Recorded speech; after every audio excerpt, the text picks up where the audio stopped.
हरि ओम तत्सत। आज हम श्रीमद् भगवद गीता के चतुर्थ अध्याय के 12वां श्लोक पर विस्तृत रूप से चर्चा करते हैं। श्लोक है कांक्षतं कर्मणां सिद्धिं यजन्ते इह देवताः क्षिपं हि मानुषे लोके सिद्धिर्भवति कर्मज। अर्थात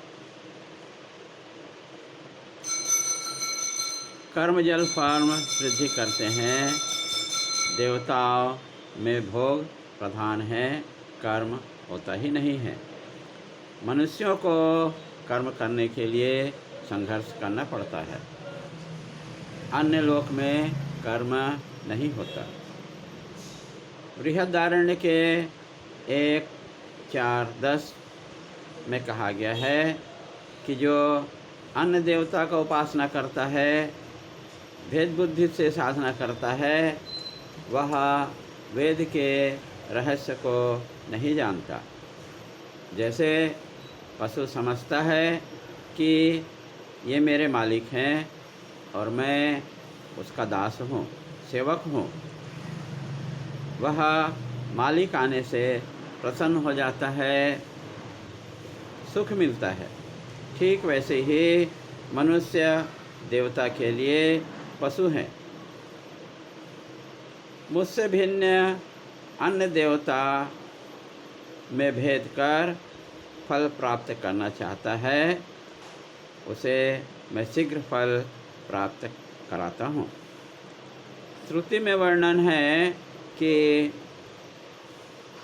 इंद्र ने ज्ञान प्राप्ति के लिए 32 वर्ष, 32 वर्ष, 32 वर्ष और 5 वर्ष कुल मिलाकर के 101 वर्ष ब्रह्मचर्य का पालन किया, तभी उसे ब्रह्म ज्ञान प्राप्त हुआ।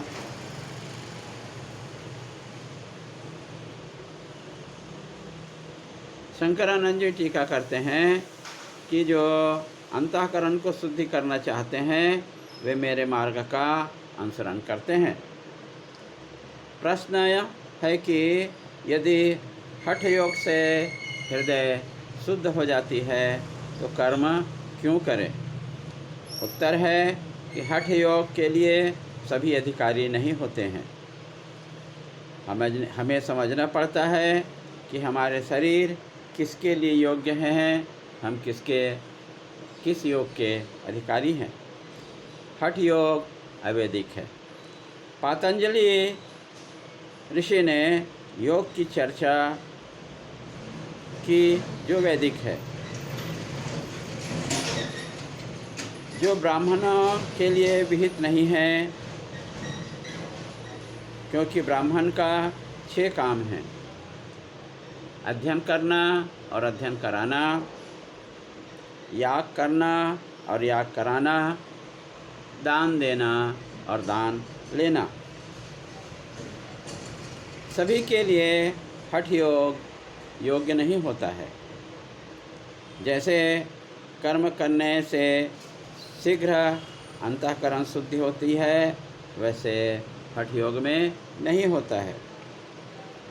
हमारे गुरुजी श्री शांति धर्मानंद जी महाराज कहते हैं कि निष्काम भाव से वर्णानुसार नित्य नैमित्तिक कर्म करने वाले भी आजकल अत्यंत दुर्लभ हैं। कर्म का फल शीघ्र है, लेकिन ज्ञान का फल शीघ्र नहीं है, अपितु अनेक जन्म लग जाता है। इसी को भगवान श्री कृष्ण गीता के 6वें अध्याय के 45 श्लोक में वर्णित किए हैं। और अन्य लोगों को कर्म की प्रधानता नहीं है, गीता के 9वें अध्याय के 23 श्लोक में वर्णित है। जो लोग मेरी पूजा नहीं करते और छोटे छोटे देवताओं की पूजा करते हैं, उनको भी मैं फल देता हूँ। अवतरणिका में कहा गया कि मनुष्य लोक में कर्म होता है, अन्य लोक में कर्म नहीं होता है। ऐसा कौन सा कारण है कि सभी लोग आपके वैदिक मार्ग में चलते हैं? इसके लिए अगले श्लोक में हम चर्चा करेंगे। हरि ओम तत्सत।